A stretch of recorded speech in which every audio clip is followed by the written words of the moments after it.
Welcome, welcome back to the Gothic Heart for a new episode today.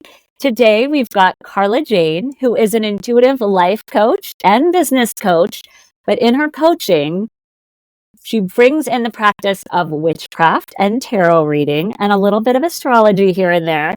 I would love for her to go into much more detail about what she does and what she offers. And I'm really excited about the conversations we're about to have. So, Carla-Jayne, thank you so much for being here.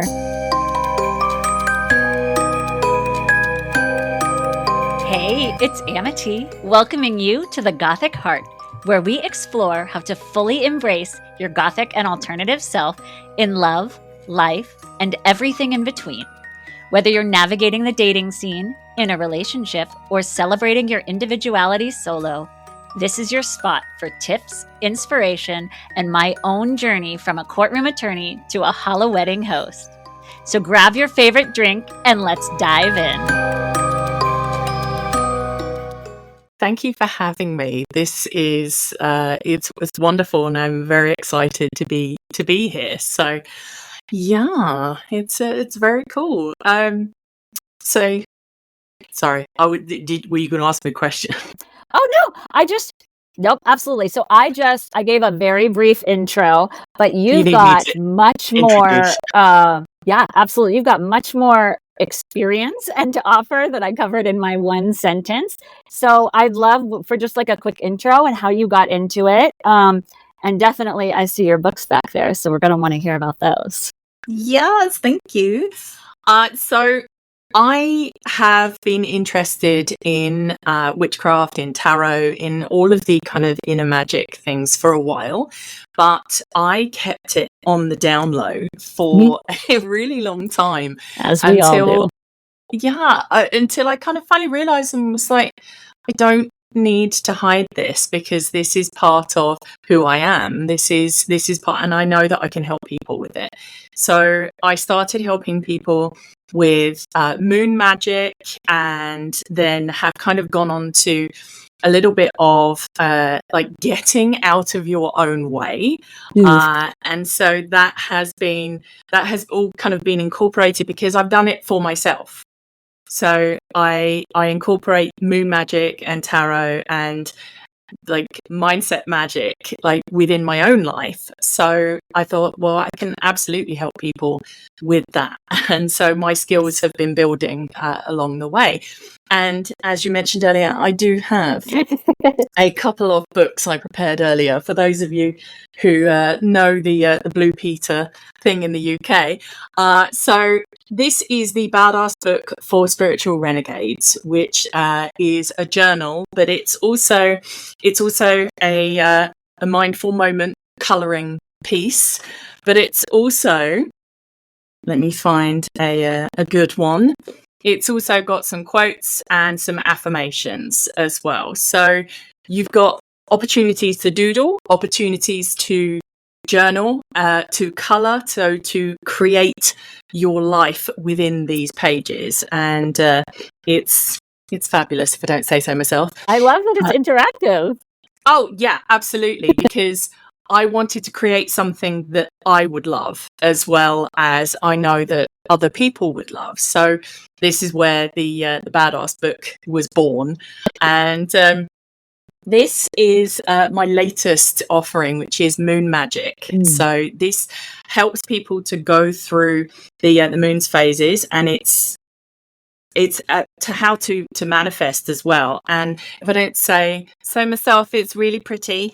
I designed it all myself, so I'm a bit of a tech nerd, and all of this kind of came out with rituals and how to manifest with the moon's phases effectively, because I do love being effective, doing things which help me to get stuff done quickly and efficiently.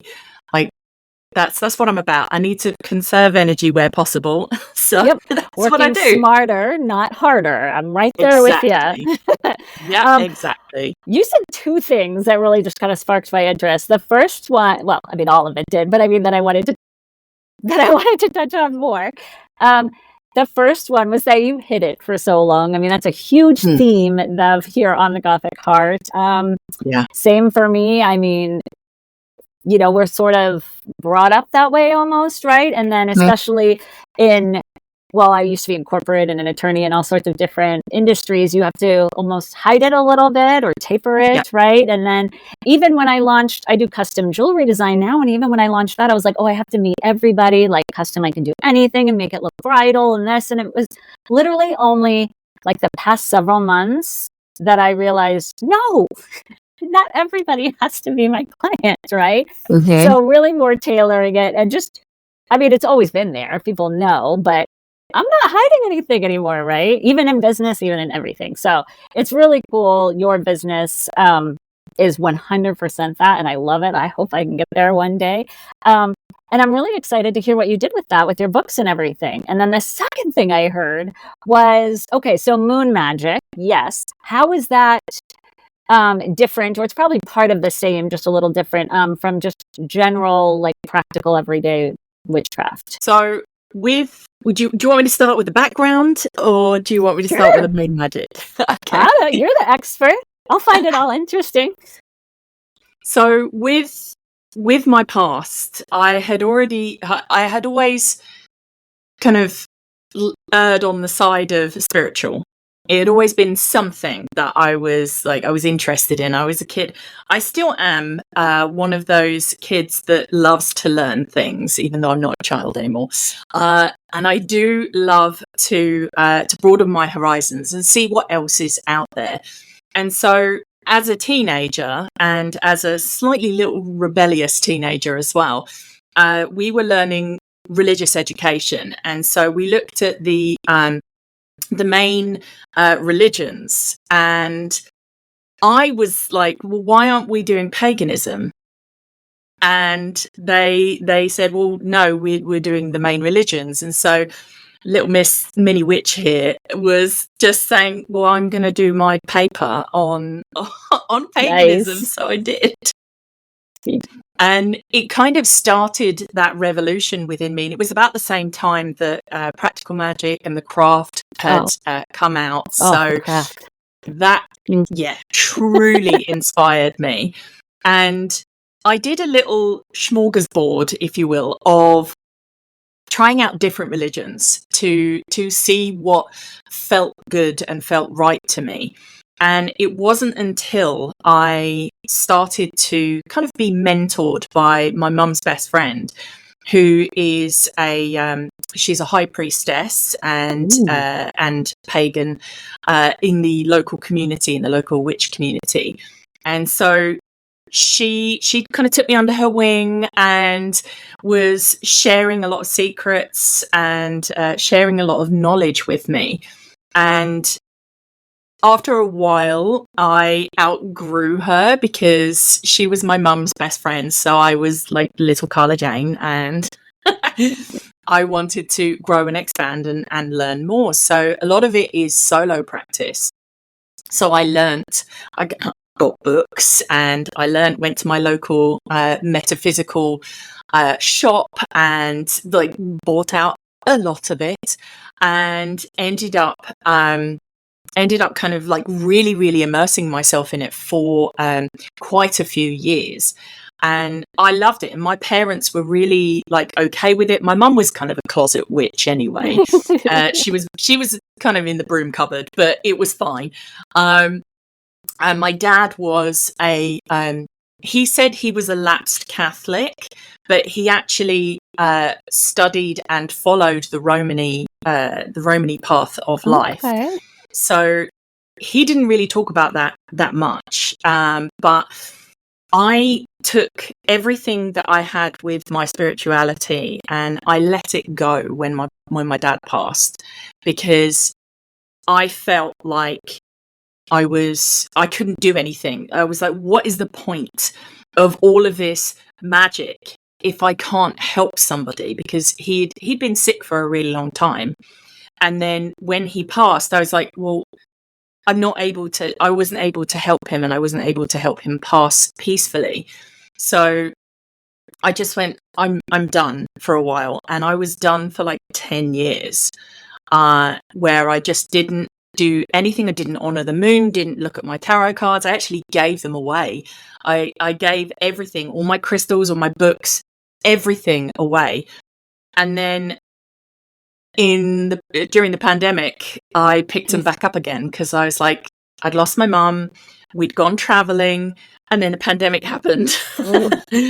And so I needed something. I needed some form of compass because I was so lost, like coming back from traveling with my husband and being in being in a house that we didn't expect to be in for a couple of years. And I needed an outlet. And so this is where the tarot cards came back in. And I went from going to be just a confidence and life coach to going, all right, I'm going to do tarot and I'm going to help you because I remember being good at this and being intuitive. And then I was working on my intuition and like really tapping back into it. And so like hop, skip and a jump a couple of years forward later, and I use it every single day. I use it in my business. I use it with my friends, sometimes when they probably don't want me to because they're just like, I just need an ear. But it's just something that is part of me now. And thankfully, my husband absolutely 100% supports it. And he's just like, you do your witchy thing. And he's here for it. And obviously, so am I. That's awesome. Your backstory is, well, a lot of people, I think, could be super helpful because there's a lot of people that feel lost. And especially everything that you said about coming up in the pandemic, a lot of people that I have on like really reached back out and really started focusing on it again with the pandemic. It was a big turning point for a lot of people. And if we can get anybody to accept this about themselves or learn about it sooner, then good for us. Like that is okay. Okay, so so that all makes sense. So where does the moon magic come in? So the moon magic, I've always had this really beautiful connection with the moon. And I think a lot of us do because we are, something like 70% made of water. And the moon affects the tides and it does affect water. And if anybody ever tells you that the full moon doesn't affect people, try being in the emergency room during that time and you will know that it does. I was in dental. And I was always like, is today like a full moon when like the crazy like emergencies would happen? Yep, fully. So I started to really go in deep with it. So it wasn't just honoring the full moon. I knew that obviously there's multiple phases that we go through. And it's like, for me, the phases of the moon is like the phases of our life, but it's continual and it's not something that is static. It's forever changing, it's forever moving, and it's fluid. And having the kind of system of knowing what moon phase it's in and then checking in with my own energy and going, oh, that's why. Then I know that it's going to be a couple of days and then it's going to be over. So, for example, just before the new moon, this last new moon, I was really, really feeling it. And just to kind of bring in a little bit more of the astrology side of things, there was the retrograde in Saturn and also the retrograde in Neptune that were coming along, that were kind of creeping up and getting ready. And I just felt like I was walking through a swamp of mud and sticks and everything. And it was really hard for me to get anything done. It was really hard for me to kind of focus on one particular thing. And my dreams were crazy. So I was like, what is going on? And then checked the moon phase and was like, okay, we're in the waning phase. So there's stuff that I need to release. There's things I need to let go of. And then obviously being the retrogrades of Saturn, which is structure and like doing things in a certain way, strategy, and karma for another side of it.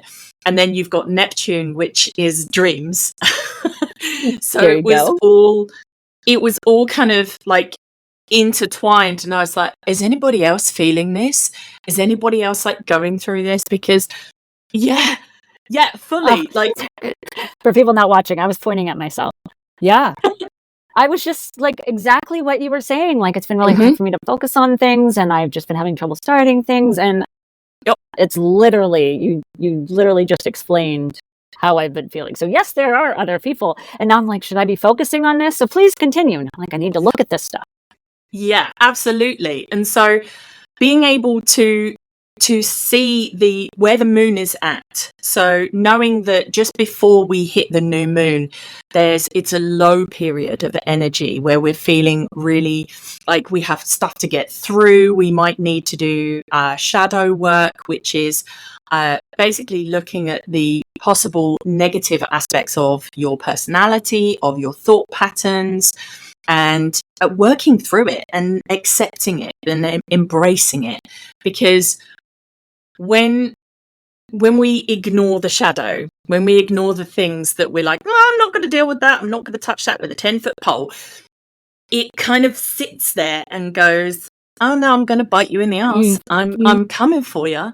And it's like, this is where doing the waning phases work, and just before the new moon, which is technically called the dark or balsamic moon, this is a really good time for shadow work, for releasing and letting go. And so when you do get to the new moon, is where we start the process of the manifesting cycle. So it doesn't start on the full moon, for me anyway. It Gotcha. starts on the new moon. So we have the new things that we're wanting to call in. And then you go from the new moon, you set your intentions, and then you start taking action as things are growing, as the moon is waxing. So it's growing. And so we create that life, or the steps, the strategy that we need in order to bring the things in that we're going to call in. Because you can't just write a letter to the universe and not do anything and sit on your bum, like, because it's not going to work. You actually have to do things. Yeah. And then with the full moon, we can look at everything that has grown, and we take that moment of gratitude of going, I have all of these things. And then it's a great time to recharge. And then we go into the waning phases again, where we're looking at releasing and continuing to feel that gratitude. So kind of the moon phases in a nutshell was that. So we start to grow, and then we have gratitude, and then we release. And that goes like 2.5 weeks, like every, you've got so much time to do it in. And it's not like month by month by month. It goes, it's a lunar cycle is 29.5 days. So it's shorter than your average month, which is good. Well, you also, that ties in exactly with what you said about doing certain things during certain parts of the moon, because that's when you'll be more efficient at doing them. I mean, imagine trying to start something new in the waning maze that you were just talking about, when we're sludging through a swamp. Like, that's going to make it 20 times harder. So that makes perfect sense why you would, if you're following that, right, set different tasks for that, or manage or structure your life or your business differently. So that makes perfect sense. Yeah, absolutely. And that's like what I tell people, what I tell my clients, what I tell my audience as well, is that if it works for you, and it's going well, you don't change it. Like, don't try to fix what's not broken. And like, if it works for you to manifest during, like, start your manifesting journey during the full moon, then go for it. But it's always about checking in with your energy, checking in with your intuition, with your higher self, with being able to really like connect with yourself. Like, that's what it's all about. That's like the moon phases, the tarot, the inner magic. It's all about you. Yes. I mean, that's the whole point, right? Learning more about ourselves, self-empowerment, accepting ourselves, expressing ourselves. So I get that 100%. And it makes perfect sense why you tie your moon magic in with your life coaching and even your business coaching. Because Yeah. even me, I'm just thinking about it from a business perspective. Like, what if I'm Yes. trying to create or design a piece for a new collection when I, because I'm like, oh, I have a deadline, I've got this, but I didn't pay attention and I'm feeling like I've been feeling lately where it's hard for me to get anything done. Like, that's not a very inspirational time for me, right? So designing may not be the right thing to do. So that I'm going to look into this some more. Very fascinating. Okay, so I get, so you bring that into your coaching, and so then how does also tarot play a role then? I use tarot to help guide people because it's not about predicting the future. It is about knowing yourself. So I use them to show what they're not seeing.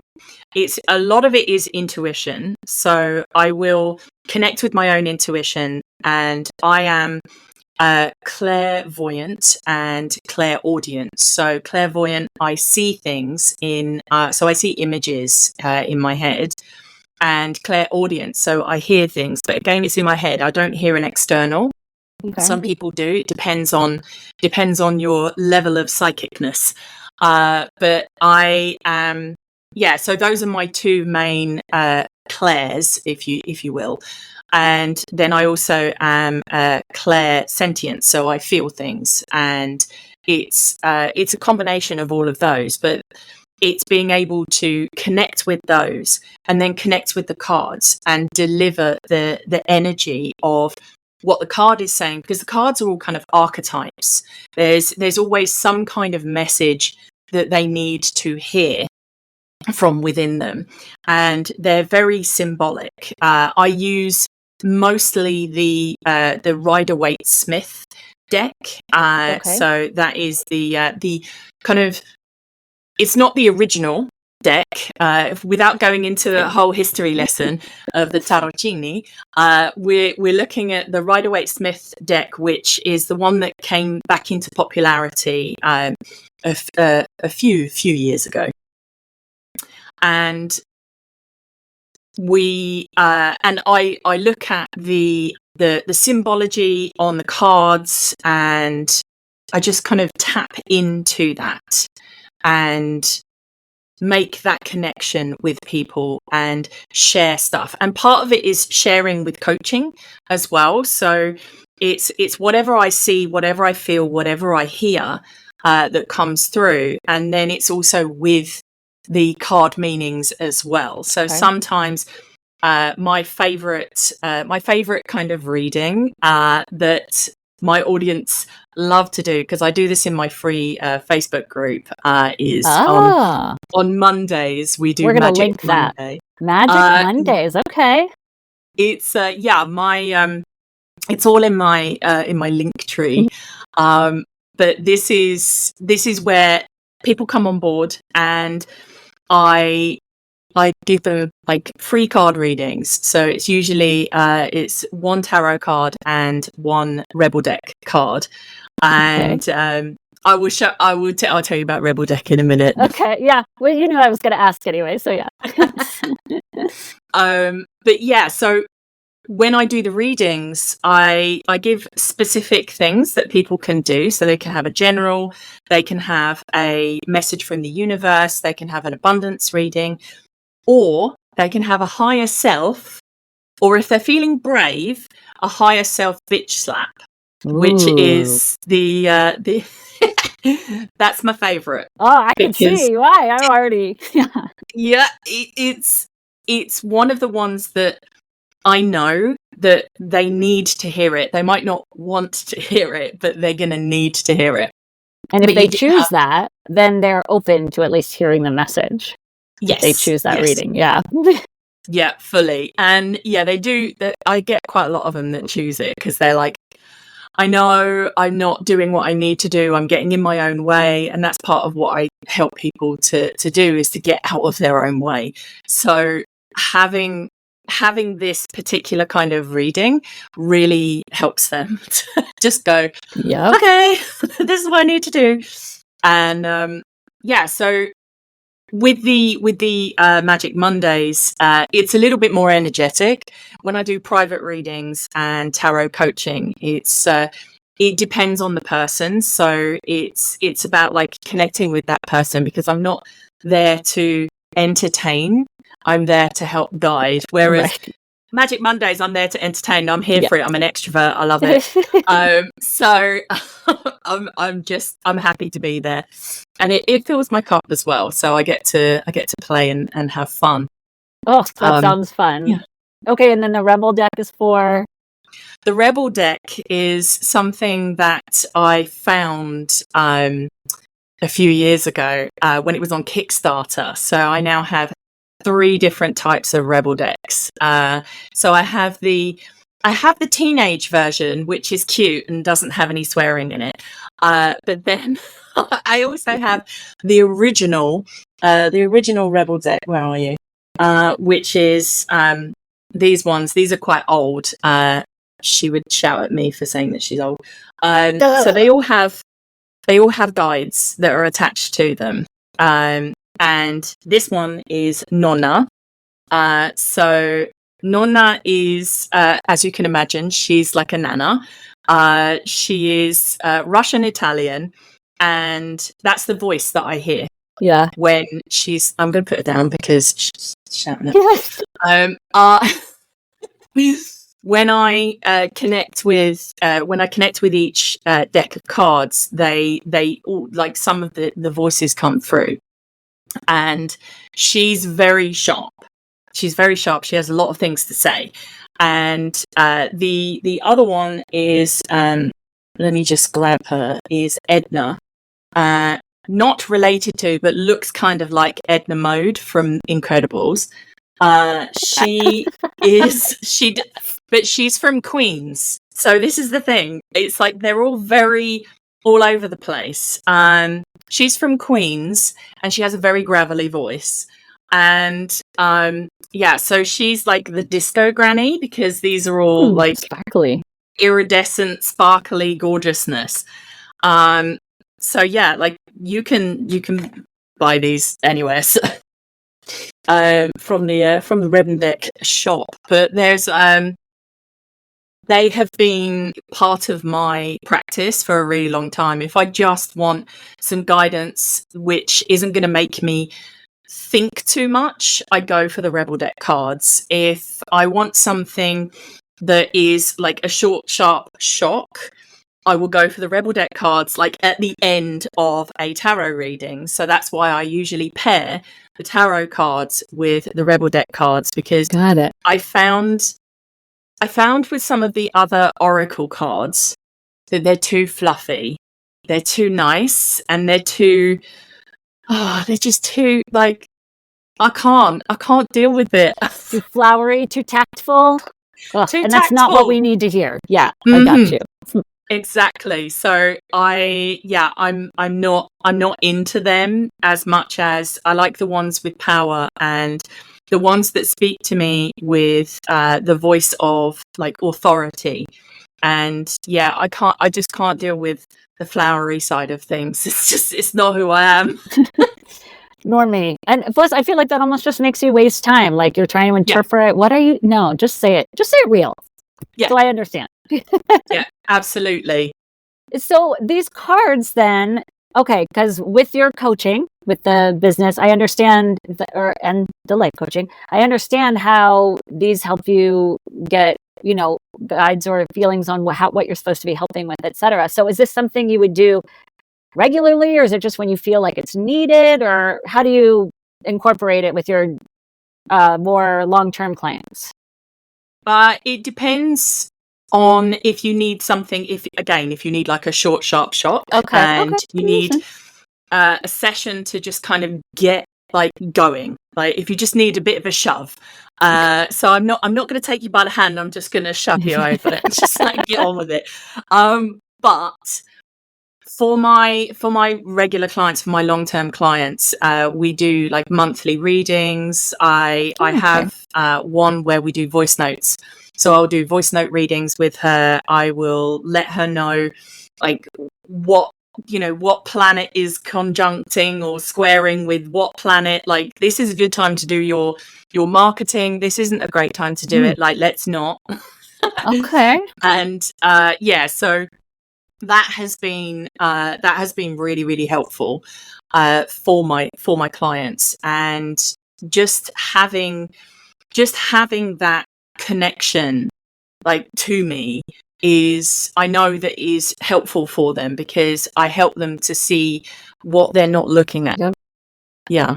And I know you've brought this up several times during this episode, and I just want to refocus on it because I feel like it's so important, is that we are always like in our way. We're always the worst ones in our own way. It's not other people who are going to take accountability for it. And I love that you keep bringing that up, because that's definitely something we can all, no matter how open and well we know ourselves, can use help with, for sure. So Yep. who do you...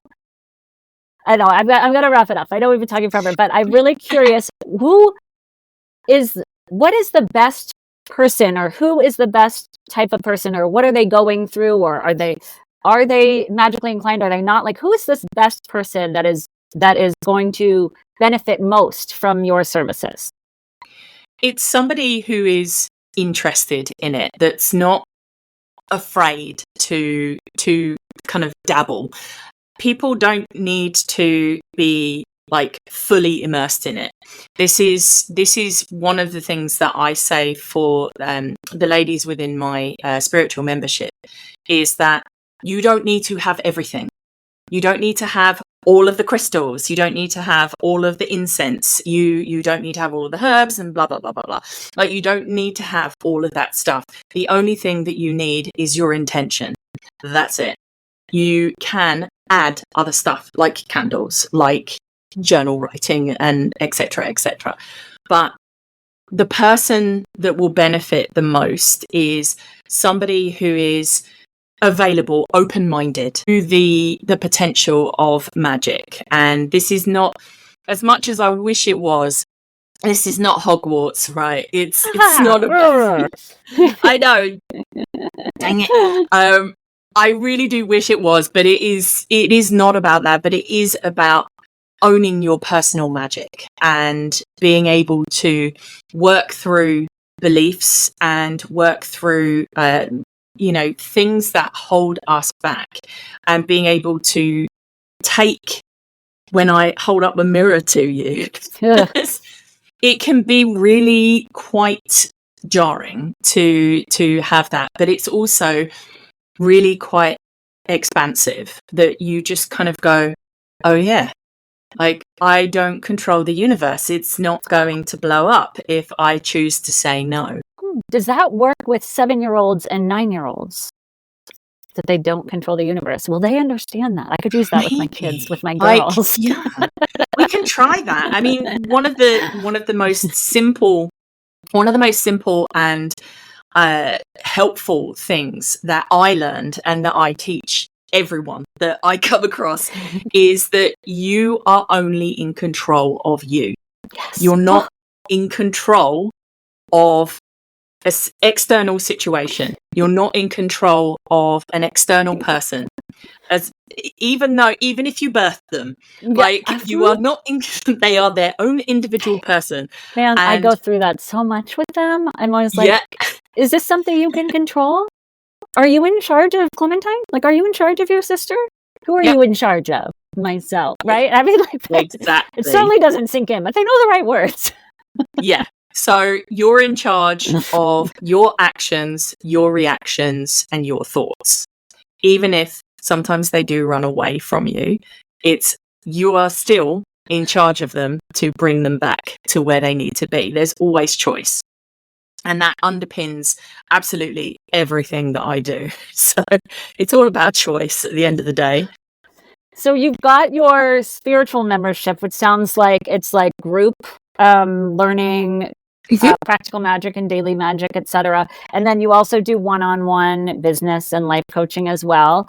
You've got your books, we've got your Magic Mondays. Am I missing anything else that you offer? I have a plethora of programs and mini courses. We will link. Downloads. Yes, all of the links. Yes. So I've got like multiple things. So everything is mostly spiritual based, or there is touch on spiritual.